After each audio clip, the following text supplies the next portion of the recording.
तो दिल्ली पुलिस के कई किस्से हैं। एक बार क्या हुआ, मैं साइकिल से आ रहा था तो ट्रैफिक पुलिस वाले ने बीच में आते कि मुझे रोक लिया। तो ट्रैफिक पुलिस वाला कहता साइकिल साइड में लगा ले। मैं भाई साहब क्या बात हो गई? कहता चलान कटेगा इसका। मैं चलान साइकिल का? कहता हाँ भाई चलान कटेगा। मेरे भाई साहब किस चीज का? अरे ओवर स्पीड का। ओवर स्पीड का चलान? भाई साहब मजाक कर रहे हो क्या? मजाक कुछ नहीं, ज्यादा दिमाग में लगा। पहले साइकिल का प्रदूषण के कागज दिखा। मैं साइकिल के प्रदूषण के कागज? भाई साहब क्या बातें कर रहे हो? अबे तू क्या बात कर रहा है यार? दिल्ली पुलिस वाले तू जानता नहीं कैसे होते हैं। हम स्कूटर वालों का बिना बेल्ट का और गाड़ी वालों का बिना हेलमेट का चलान काटते हैं। और तू तेरे पास तो दोनों ही चीजें नहीं है, ना तुमने हेलमेट पहन रखी है ना तुमने बेल्ट पहन रखी है। भाई साहब ये क्या बात? नहीं भाई नहीं, पूरे 2000 रुपए का चलान कटेगा ही।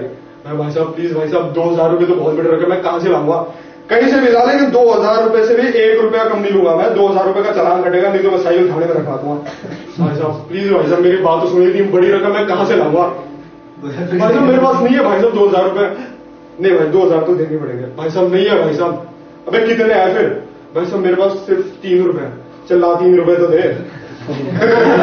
अच्छा एक बार क्या हुआ, अब सरकार ने नया रूल निकाला है, जो पैदल चलने वाले यात्री हो उनका भी चालान कट सकता है। जो बंदा जेब्रा क्रॉसिंग यूज नहीं कर रहा है, फुटपाथ पे नहीं जा रहा, उनका चालान कट सकता है। अब हुआ यूं कि एक लड़का था, उसने जेब्रा क्रॉसिंग यूज नहीं किया और रोड क्रॉस कर रहा था। ट्रैफिक पुलिस वाले ने उसे पकड़ लिया। कहता भाई तेरा 20 रुपए का चालान कटेगा। कहता भाई साहब 20 रुपए का? कहता हाँ भाई 20 रुपए का पैदल चलने वालों का चालान कटने लगा। उस बंदे ने क्या किया, ट्रैफिक पुलिस वाले से हाथ छुड़ाया और भाग गया। ट्रैफिक पुलिस वाला उसे देखता गया। मैं ट्रैफिक पुलिस वाले के पास आया। मैं भाई साहब क्या देख रहे हो? उस आदमी को, वो भाग गया। अब क्या देख रहे हो? उसकी नंबर प्लेट। मैंने देखा कि इंडिया में जो फीमेल का रेशियो बहुत कम है और मर्दों का बहुत ज्यादा है। और अगर इसी हिसाब से चलता रहा तो मुझे लग रहा है द्रौपदी वाले केस वापस आ जाएंगे, जब 5 भाइयों की एक बीवी। अब मेरा एक दोस्त मुझे कहता यार मेरा बाप तो मेरी वैसी शादी कराएगा, वही सारे भाइयों की एक ही बीवी।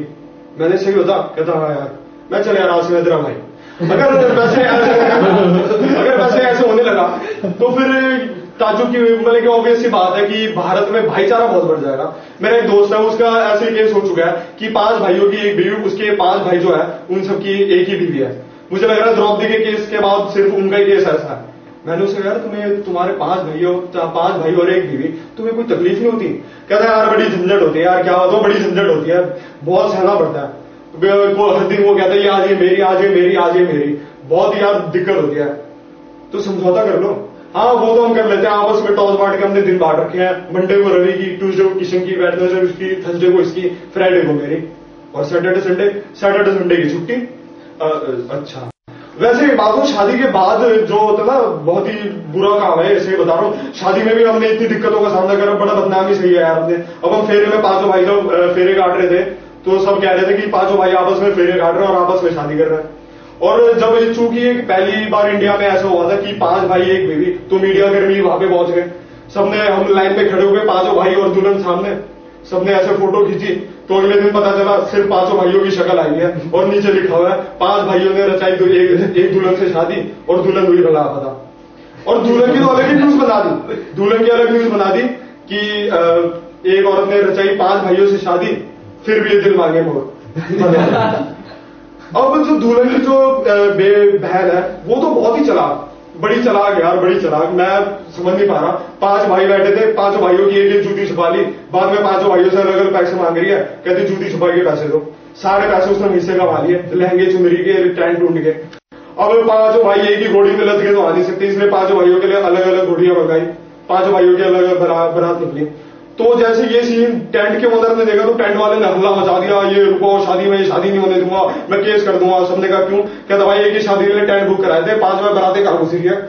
और ये नहीं, शादी के बाद तो और भी दिक्कत हुई। अब हमारे हो गए बच्चे, छोटे छोटे बच्चे। अब हमें ये पहचान में नहीं आ रहा कौन सा बच्चा किसका है। अब हम बच्चे देखें और बाप देखे तो ये भी नहीं पता चल रहा, क्योंकि सब बच्चों की शक्ल अपनी मां पे ही गई है। और ना कोई अमर अर्जुन, ना कोई मेरा भाई भीम, ना कोई युधिष्ठिर की अगर कोई धनुष बाण में कुशल हो तो वो मेरा बेटा, कोई भीम गदा चलाने में कुशल हो तो भीम का बेटा। और बात ये होगी यार, 5 भाइयों ने कसम खाई थी कि सिर्फ एक ही बच्चा पैदा करेंगे। साला हम में से कोई हराम ही निकला। आज हमारे कुल मिला के 6 बच्चे हैं। क्या हुआ, कुछ भिखारी आपस में डिस्कशन कर रहे थे। तो डिस्कशन का पॉइंट ये था कि कौन सबसे ज्यादा गरीब। एक भिखारी कहता यार तुम्हें पता नहीं मैं सबसे ज्यादा गरीब हूं, सबसे ज्यादा। जिस दिन मुझे एक रोटी भी नसीब हो जाती है ना, तो मैं उसके 4-5 टुकड़े कर लेता हूँ, एक टुकड़ा उसी वक्त खा लेता हूँ और बाकी 4-5 जेब में रख लेता हूँ, 3-4 दिन चलाता हूँ। दूसरा भिखारी कहता, अबे ये तो कुछ भी नहीं, मैं तो इतना बड़ा भिखारी हूँ, इतना बड़ा गरीब हूँ कि जिस दिन मुझे एक रोटी भी मिल जाती है ना, मैं उसे बैंक में डिपॉजिट करा देता हूँ, फिर 1 महीने बाद 18 रोटी का ब्याज आता है। तीसरा कहता, अबे ये तो कुछ भी नहीं यार, मैं तो इतना बड़ा भिखारी हूँ, इतना बड़ा भिखारी हूँ, इतना बड़ा गरीब हूँ, जिस दिन मुझे एक रोटी नसीब हो जाती है तो मैं वो खुद नहीं खाता, मैं अपने कुत्ते को खिला देता हूँ, जिससे कुत्ता दुआएं मांगे, भगवान इसने मुझे रोटी खिलाई, आप इसे खिलाना, और बाद में उस कुत्ते को मार के भी खा जाता हूँ। चौथा कहता है, यार तुम तो कुछ भी नहीं हो, मैं तो इतना गरीब हूं कि जिस दिन मुझे एक रोटी भी नसीब हो जाती है ना, तो मैं इतना खुश होता हूं कि मैं अपने सारे दोस्तों को, रिश्तेदारों को और पड़ोसियों को 5 स्टार होटल में पेट भर के खाना खिलाता हूं। एक बार क्या हुआ, मेरा एक दोस्त है, बहुत ही कंजूस है, बंटू नाम का, बहुत ही कंजूस है। एक बार वो हनुमान जी के पास गया, कहता, हनुमान जी प्लीज, भगवान प्लीज, हनुमान जी मेरा रिश्ता करा दो, हनुमान जी प्लीज मेरा रिश्ता करा दो, मैं सही बता रहा हूं, भगवान आपका भला करेगा अगर आपने मेरा रिश्ता करा दिया तो। हनुमान जी प्लीज, हनुमान जी। पता चला उसकी शादी नहीं हो, दोबारा हनुमान जी के पास आया, हन्नू ये क्या है, हन्नू प्लीज मेरा रिश्ता करा दो, प्लीज, अगर आपने मेरा रिश्ता कराया ना तो मैं आपको 50 रुपए का नोट दूंगा, अब तो कराओगे ना। पता चला उसका रिश्ता हो गया, हनुमान जी के पास आया, थैंक यू हन्नू जी, आप भी रिश्वत लेने में दिलचस्पी रखते हो, जब तो थैंक यू हन्नू जी, लेकिन मैं 50 रुपए नहीं दूंगा क्योंकि वो आप घुमा दोगे, मैं कपड़े खरीद लूंगा अपने, इतना बड़ा कंजूस है। एक बार क्या हुआ, अपनी बीवी के साथ रात को ही जा रहा था, 4-5 बदमाशों ने उसकी बीवी को छेड़ दिया, और बाद में इस सिचुएशन पे भी वो पुलिस वालों को मिस कॉल मार रहा है, इतना बड़ा कंजूस है। मैंने उसे कहा, अबे यार बात बता, भगवान का करता तेरी जो बीवी है उनको 4-5 जने कुछ गलत कर देते उनके साथ। कहते ऐसे कैसे कर देते, और कर देता ना, ऐसे सही बताऊं मैं उन्हें छोड़ता नहीं, मैं उनसे 50 रुपए का फाइन लेता। 50 रुपए का फाइन, हाँ, कोई फॉर सेल थोड़ी लगा रखा है यार, बीवी है मेरी। बार क्या हो, मल्लिका सरावत एक दुकान पे आई, कहती मुझे कोई फर्स्ट क्लास कपड़े दिखाओ, तो दुकानदार ने कपड़ा पेश कर दिया, बहुत बढ़िया ड्रेस उनकी पेश कर दी। कहती प्राइस क्या है, मैम 5000 रुपीज।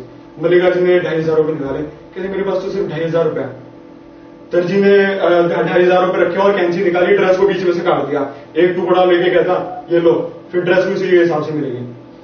मल्लिका जी दूसरी बार शॉप पे आई, कहती मुझे खूबसूरत सी ड्रेस दिखाओ। दुकानदार कहता अभी मैम, खूबसूरत सी ड्रेस पेश कर दी, कहती प्राइस मैम 1 लाख रुपीज। मेरे पास तो सिर्फ 10 रुपए है।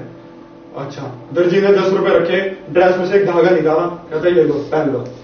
और मल्लिका जी भी इतनी खुराफाती, उस धागे को पकड़ के कहती यहाँ पे ट्रायल रूम कहाँ पे है, मुझे पहननी है। अगली बार क्या हुआ, मैं अपने दोस्त से ऐसे मजे ले रहा था, मैंने कहा यार एक बात बता, तुम्हारे घर पे झूमर है? कहता नहीं। तो ये झूमर पसंद है? मुझे तो बहुत पसंद है। इतने झूमर लगाओ कि घर घर ना लगे, कोठा लगे। ऐसी। अच्छा फेवरेट हीरो कौन है तेरा? कहता गोविंदा, बाप बना ले। मेरी बात सुन यार, तू ऐसे मजाक मत कर, बुरा मत मान। ये बता तेरे बाप की दाढ़ी है? हाँ है। उसमें कौन सी बड़ी बात है, मेरे घर काम वाली आती उसकी भी है। अच्छा यार एक बात बता तू मुझे, तेरे बाप की मूंछ है? अबे इतना क्या सोच रहा, अगर होंगी तो कौन सा अर्जुन अवार्ड मिलेगा? बोला है नहीं। हाँ है। उसमें कौन सी बड़ी बात है, उधर रावण की भी थी। नहीं है। क्यों, अब क्या सलमान खान को काम कर दी? मैंने उसका बड़ा मजाक उड़ाया, तो फिर वो एकदम आग बबूला हो गया, कहता तू मेरा मजाक उड़ा रहा है, मेरा मजाक उड़ा रहा है, भगवान तेरे साथ मजाक उड़ाएगा, तेरा मजाक उड़ाएगा, आगे जाके तू कहीं भी जाएगा तेरा मजाक उड़ेगा, तेरी जिंदगी मजाक बन जाए। और उस दिन से मेरी जिंदगी मजाक की बनती आ रही है।